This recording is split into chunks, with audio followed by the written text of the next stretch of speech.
All right. First of all, yeah. Number one, I want to just congratulate North Carolina on a great year. I mean, obviously we're getting the opportunity to go to Omaha and move on. And I don't know. We'll see when we get there, but it's going to be hard to find a team that's as good as them. Lineup, pitching, the way they play the game. So I want to congratulate them on a great year, and I know they're disappointed.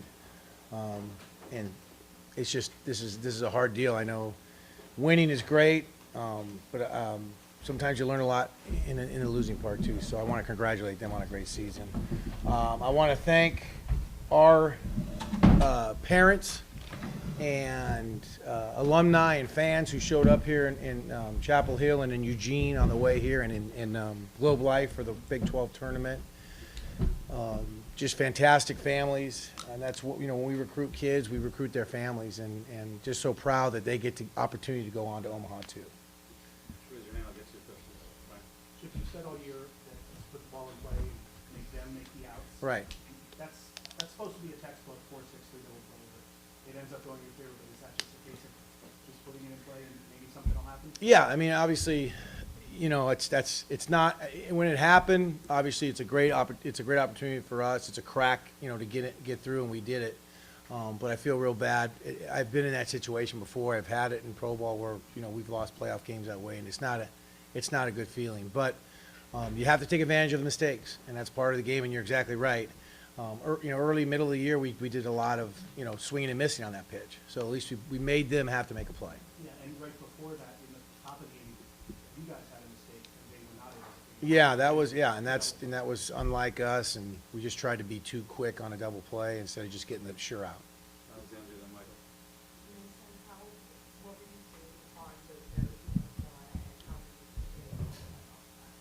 Yeah, I mean, the way this game was going, we just needed a crack. Chip said it. I think that before it happened, we took the lead. He said they gave us a crack, so push through it, run through the wall. And so that's what this team was looking for, and it happened. We took advantage of it.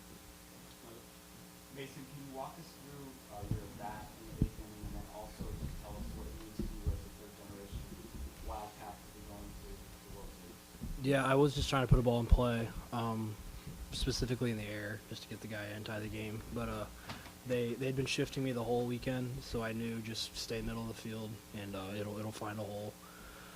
He gave me a good pitch. The pitch I swung at before was a really good changeup in the dirt, so I put that in the back of my mind, and I just saw the pitch up and swung. And so to be a third-generation guy to go to Omaha, I'm the first one of my dad and my grandpa to get to go. And then I was at every game in 12 when they were in the regional supers. I watched every game in 16 when they went. So, I mean, this is just unbelievable. It's almost like a dream. Like, I just can't believe it. Smith, yeah, that's for UNC started to get a little bit better against you in the fifth and sixth. What kind of things were you talking about in the dugout and thinking to yourself on the mound as you tried to tough out those last couple of weeks? The only thing I really thought of and talked to myself about was just execute. If you execute pitches, you'll get ground balls. I knew with their at-bats I wasn't going to get a whole lot of strikeouts because that's a great hitting team. Just wanted to get ground balls and give my defense some plays. Brian Mason, with that you got 2 words to call yesterday. How much you had to Yeah, he showed me what he was trying to do. I don't know how many times I saw him, but I remember the 1 or 2 at-bats I did see him, I got to look at everything. So I knew that going to the at-bat. And then he attacked me the same way he did yesterday. He made a better changeup pitch, the first pitch, and then he made a strike pitch with the fastball that I hit that he had thrown yesterday. So it was to my advantage. Brian and Michael.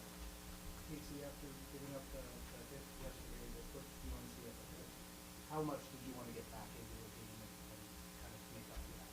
Yeah, I mean, it's my goal to go in there and help the team get outs, and they know to trust me in those situations to get ground balls, and that I'm going to be able to go in there and get 3 outs. So what happened yesterday was in the past. Like, it is what it is. I go in there pitch by pitch and just get outs. Michael Linders. Chip, how would you describe your emotions as the final out was made, celebrations happened, and you realized Yeah. what was going on? Relief. 1-run games are tough in college baseball, and the big thing is to keep guys off base, and Tony did that. And obviously we're just overwhelmed with emotion. This is you sit after the game and you just think about the next one.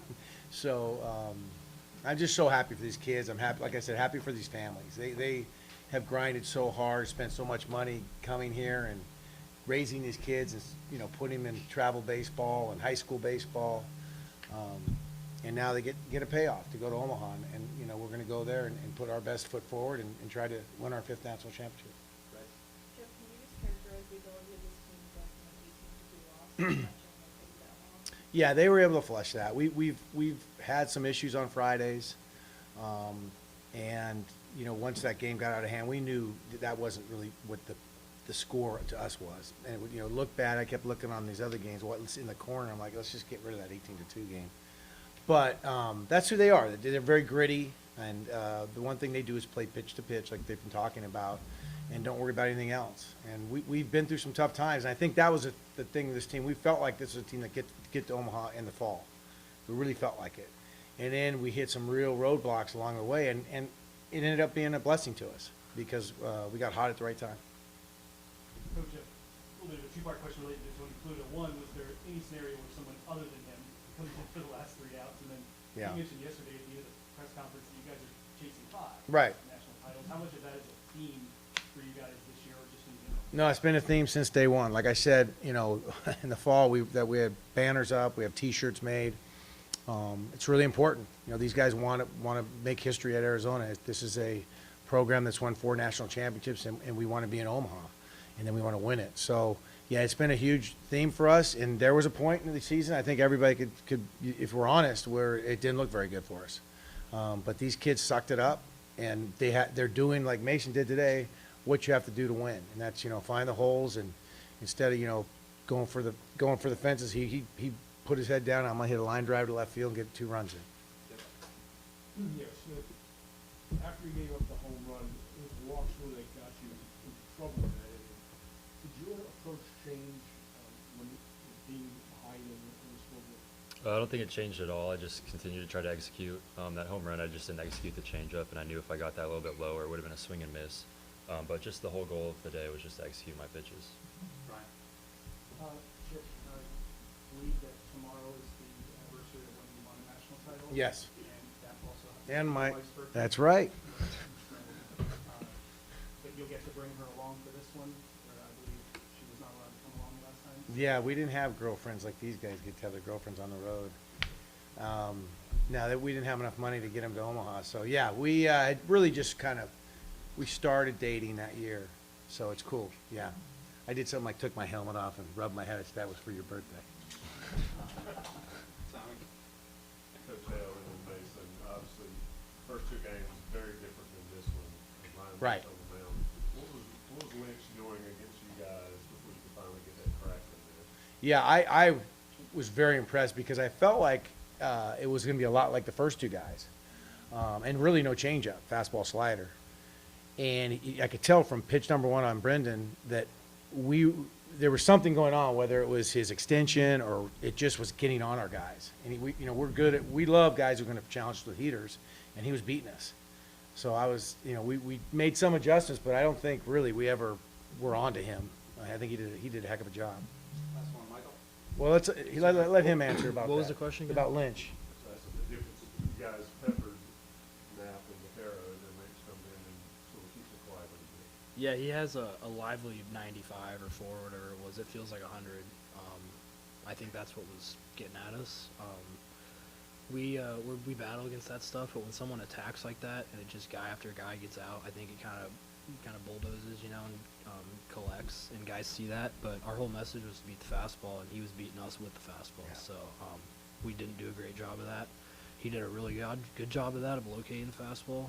But once the other guys got in, and the other guys did a great job too, but I just think it was one of those arms that have that hard hit fastball. Multi-part question at the end here. He's been okay, but what was the injury? Yeah, it's a great question. Yeah, Michael, I think he's okay. We'll check him.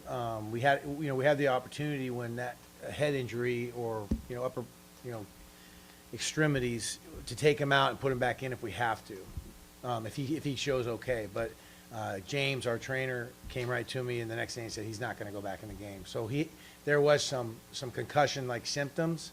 he seemed good after the game, but we'll see how he feels tomorrow. We'll probably have to do some concussion protocol with him.